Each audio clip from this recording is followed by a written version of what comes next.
మీ మతం ఏర్పడి 2000 సంవత్సరాలు మాత్రమే అవుతుంది. మాది అత్యంత ప్రాచీనమైనటువంటిది.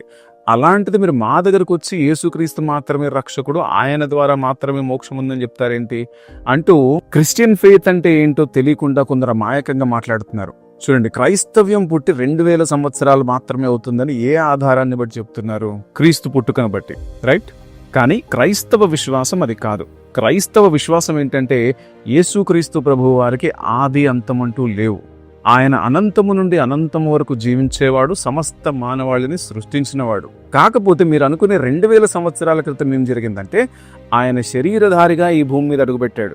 2000 సంవత్సరాల క్రితం దేవుడు పుట్టాడనేటువంటిది బైబిల్ సిద్ధాంతం ఏమాత్రం కూడా కాదు. యేసు ప్రభువు వారు మనిషిగా పుట్టి దేవుడిగా డెవలప్ అయ్యాడనేటువంటిది కూడా బైబిల్ సిద్ధాంతం ఏమాత్రం కాదు. బైబిల్ చెప్పేది ఏంటంటే యేసుక్రీస్తు ప్రభువు వారు నిన్న నేడు నిరంతరము ఏకరీతిగా ఉన్నాడు. కాకపోతే ఎవరి మతాలు వారు సృష్టించేసుకొని, ఎవరి కమ్యూనిటీలు వాళ్ళు క్రియేట్ చేసేసుకొని అసలైనటువంటి సృష్టికర్తను మర్చిపోయారు. సమస్త మానవాళిని సృష్టించినటువంటి ఆ పరమాత్ముడు మతాలను సృష్టించడు అనేటువంటి ఫండమెంటల్ పాయింట్ని మర్చిపోయారు. ఆ మనుష్య జాతిని తనలో ఏకం చేసుకోవడానికి, జన్మ కర్మ పాపము నుండి ఆ మనుష్య జాతిని విడిపించడానికి ఆయన 2000 సంవత్సరాల క్రితం మనిషి శరీరాన్ని ధరించాడు.